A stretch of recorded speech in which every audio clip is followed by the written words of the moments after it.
আমরা যার সম্বন্ধে কথা বলবো তিনি আমাদের তরিকার ইমাম শেখ আহমদ সেরহিন্দি মুজাদ্দেদ ফেজি রহমাতুল্লাহ আলাইহি। তিনি 971 হিজরি 14 শাওয়াল সেরেন শরীফে জন্মগ্রহণ করেন। পিতার নাম আব্দুল আহাদ। তো অনেক কথা বাদশাহ আকবর দিনাহিলে প্রতিষ্ঠা করবো। বাদশাহ আকবর আজকে তো তৌহিদি জনতারা ওলি আল্লাহ মানতে চায় না, ওলি আল্লাহর মাজার ভাঙতে চায়। ইসলাম তারা কায়েম করবে, কারা? তৌহিদি জনতা। এদের জন্য বলতেছি ইতিহাস সত্য ইতিহাস।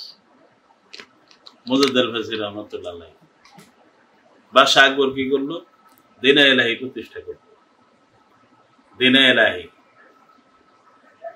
এলাহির কালমা ছিল কি? লা ইলাহা ইল্লাল্লাহ। আকবর খলিফা লা ইলাহা ইল্লাল্লাহ মুহাম্মাদুর রাসূলুল্লাহ বাদ দিয়ে আকবর খলিফাতুল্লাহ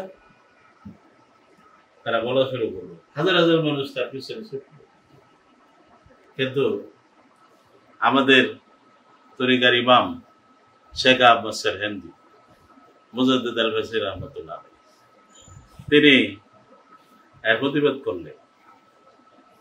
তিনি প্রতিবাদ করলেন। অনেক লম্বা ঘটনা। প্রতিবাদ করার পরে মুজাদ্দেদ ফেজি রহমাতুল্লাহ বিশ্বনবীর গুণে গুণী মুজাদ্দেদ ফেজি রাসূলুল্লাহ সাল্লাল্লাহু একটা সুন্নত তিনি জীবনে কাজা করে নাই। একটা সুন্নত, প্রত্যেকটা সুন্নতের আমল তিনি করছেন। তিনি মহান ওলি আল্লাহ, ওলি আল্লাহদের ওলি আল্লাহ। সেই মুজাদ্দেদ হুজুর বাদশাহ আকবরের দিনে এলাহির বিরোধিতা করলেন। লক্ষ লক্ষ লোক তিনার কারামত দেখে কামান করতে তার পক্ষে এসেছিল। বাদশাহ আকবর তাকে জেলখানায় বন্দী করলেন। দাক্ষিণাত্যের কারাগারে 7 বছর জেল খাটলেন। এর জন্য সত্য প্রচারের জন্য। তৌহিদি জনতা আজকে তৌহিদি জনতা ইসলাম প্রচার করতে চায়।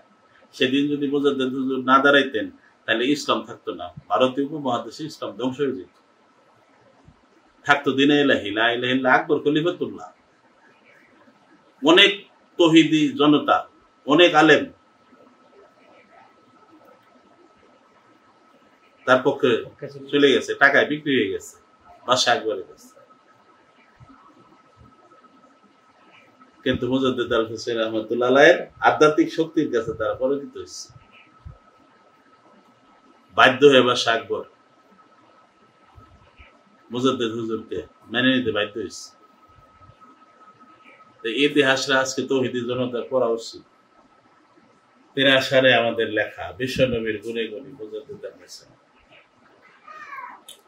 দয়া করে নজর নিয়ে মুরিদের সুখে আমরা তার মুরিদ। 1000 বছরের তিনি মুজাদ্দেদ, 1000 বছর।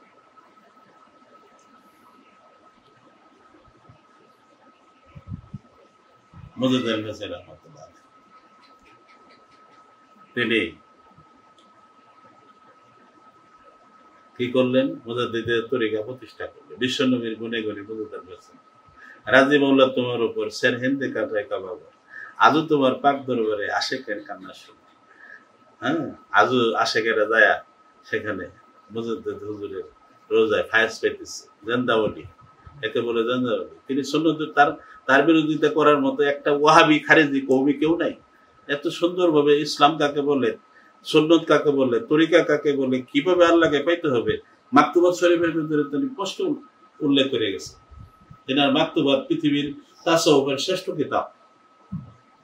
আমরা এটা চর্চা করি প্রতিদিন। আমি কোরআন শরীফের মতো কোরআন শরীফ পড়ি, মাকতুবাত শরীফ পড়ি। রাজি মৌলা তোমার উপর সেরহিন্দি মাথায় কাবাবা, আজও তোমার পাক দরবারে আশেকের কান্না শুনে। পরে কি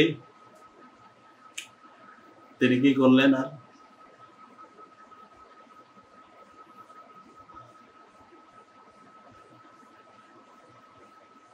তিনি মুজাদ্দেদ তরিকার প্রতিষ্ঠাতা।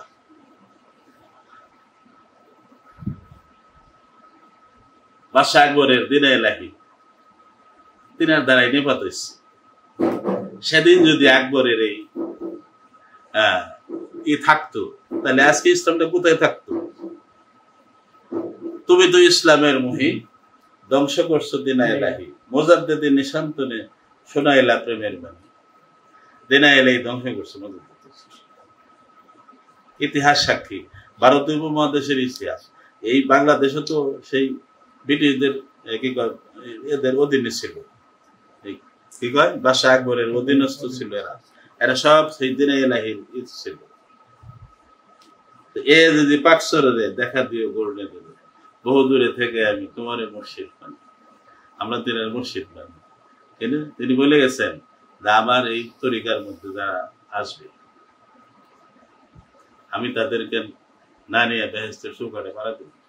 আদনার আদনা একটা মুরিদ তিনি পার করে নেব। তেনার খাস না, তেনার যে তরিকা, সেই নকশবন্দি মসজিদের তরিকার মধ্যে অনেক অলি আল্লাহ আছে, আসবো কেমন পর্যন্ত অলি আল্লাহ হবে। কিন্তু তিনার দ্বারা মনোনীত অলি আল্লাহ, খাস অলি আল্লাহ আমার খাজা বাবা মুর্শিদ খাজা বাবা মুর্শিদপুরি মোজাদ্দেদ হুজুরের মতো। মোজাদ্দেদ হুজুর যেভাবে কোনো সুন্নতের কোনো বরখা লাভ করেন নাই, একটা সুন্নত আমার মুর্শিদপুরি বাবা যেন তেনার অনুসরণে সব সহিভাবে সেই সুন্নতের পালন করে। বাবা জান গেলেন সেরেন শরীফ মোজাদ্দেদ হুজুরের রওজা জিয়ারত। আমি বাড়িতে রাত 1টা বাজে বসে বসে চিন্তা করতেছি, আমি তো যেতে পারলাম না। চিন্তা করতে করতে হঠাৎ ওই ওনার রোজা সেরেন শরীফের খেয়াল করলাম, 5 পেজ 2 চোখে পানি আইতেছে। তখন আমি লেখলাম, বিশ্বনবী গনি গনি মুজাদ্দেদ দয়া করে নজর দিয়ে তোমার মুরিদের সাথে এই আসতেছে, রাজি বললা তোমার উপর শের হিন্দি কথাই কাবু, আজও তোমার পাক আশেকের কান্না।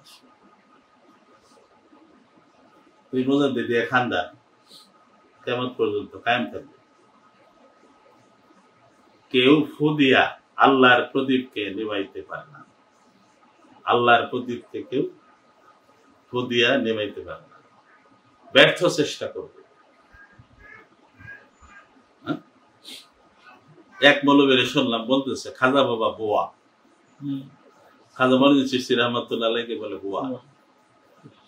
মুসচিশতিয়া তরিকার তিনি ইমাম, তিনার উসিলায় লাখ লাখ লোক তিনার কাছ থেকে বলে আল্লাহ হয়েছে, আর তারে কয় বোয়া। খাজা মনির চিশতি রহমাতুল্লাহ 90 লক্ষ হিন্দু মুসলমান হয়েছে তিনার হাতে, তারে কয় বোয়া। খাজা মনির চিশতি রহমাতুল্লাহ আলাইহি মাজারে হিন্দুরা যায়, শিখ যায়, আর সব জাতের লোক যায়। এভাবে তিনার মাজারে আতর গোলাপ ছিটাই দেয়, শত শত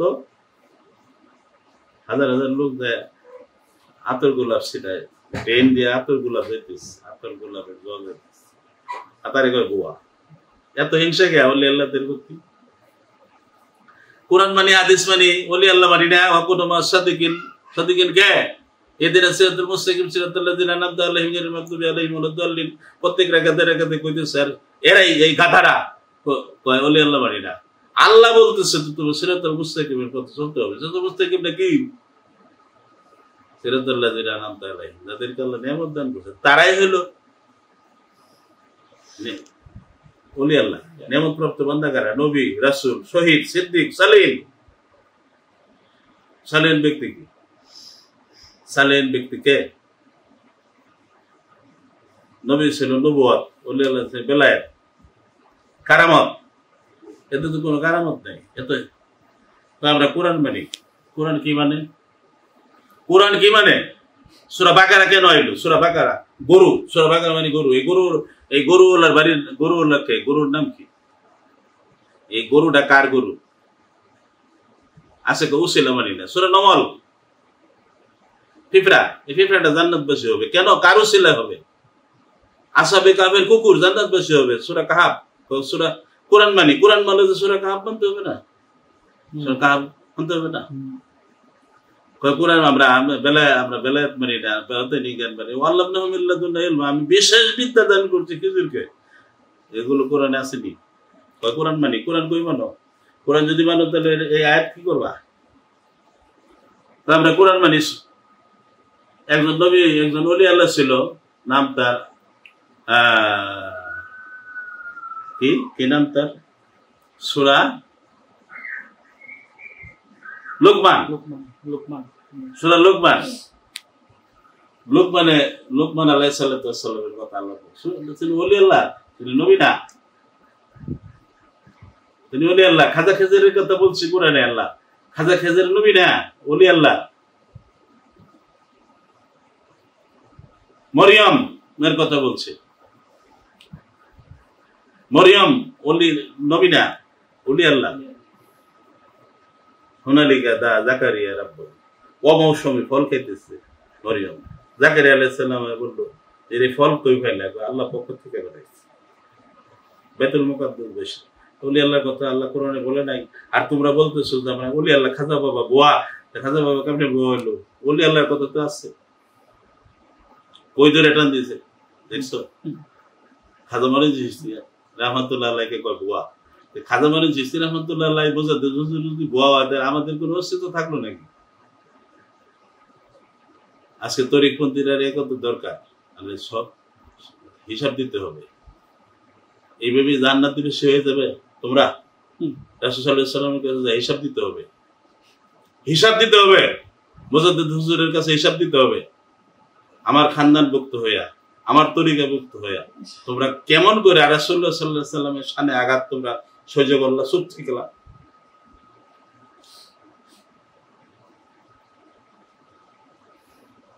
যাক, আমার আহ্বান রইল সবার প্রতি,